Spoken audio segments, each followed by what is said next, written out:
Banished from Earth Classic Game Room broadcasts from the Intergalactic Space Arcade on its never-ending mission to review everything.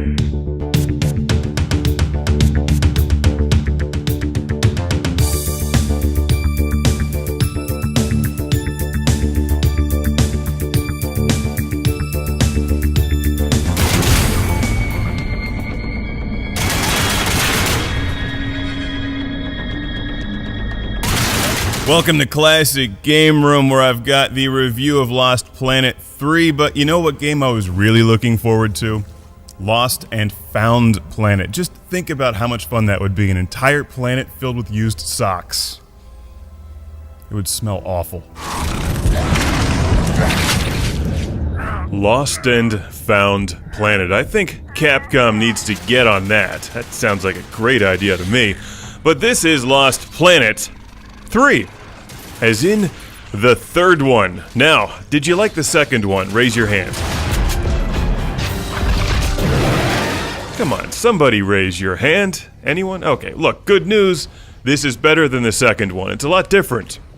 And I'll say this for Lost Planet 3, it's more aliens than Aliens Colonial Marines ever was. Starting with the music.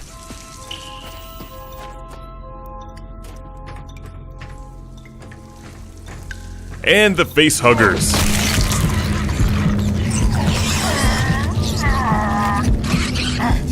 And the eggs. And how about the overall look and feel of pretty much everything in this? Don't be shy. If you love aliens, show it. Now, even though there's a 3 in the title, this is a prequel where you're playing as Jim Payton, who's a rugged colonist sent to Eden 3 to help mine T-Energy or whatever to solve the energy crisis on Earth. And he's there working for the evil corporation known as Nevik, which may as well be Weyland-Yutani. In fact, the logos look pretty much identical. So, basically, if I were to quickly describe the game, it's Dead Space meets Aliens. Not a bad thing.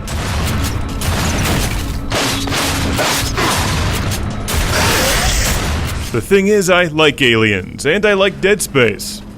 And while this isn't quite as creepy as the original Dead Space or as awesome as the movie Aliens, it does a good job capturing some of the stuff that makes those things cool.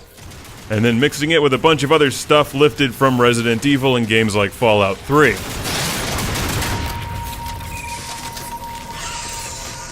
Lost Planet 3 feels heavily engineered. It's got, like, everything that should make a game good in it. This begs the question, is it good? Well, it's a lot better than I expected. It starts off really slow, and you've got to give the game some time before you get into it.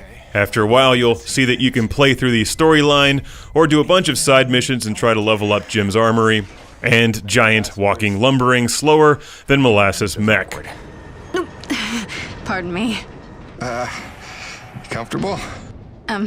It will suffice. Head that way, back to Baby, it's a coupe. You can love it or leave it. Oh, I love the tension in this game. Jim, what have you gotten yourself into?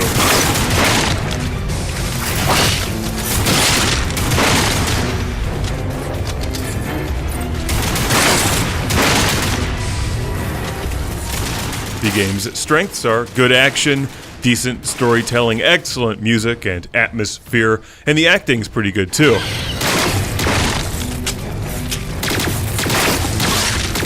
While it's a little buggy at times and not quite as polished as some other big-budget titles, I found myself intrigued and played the whole way through. I had to know what happened to Jim. And I like shooting all the aliens. They're fun. Don't forget the end bosses play like Resident Evil. Always aim for the red spots because they hurt the monsters.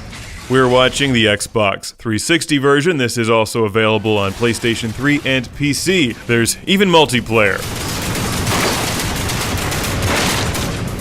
I would suggest that fans of aliens and other sci-fi action suspense games check out Lost Planet 3. There's a lot to like about this game.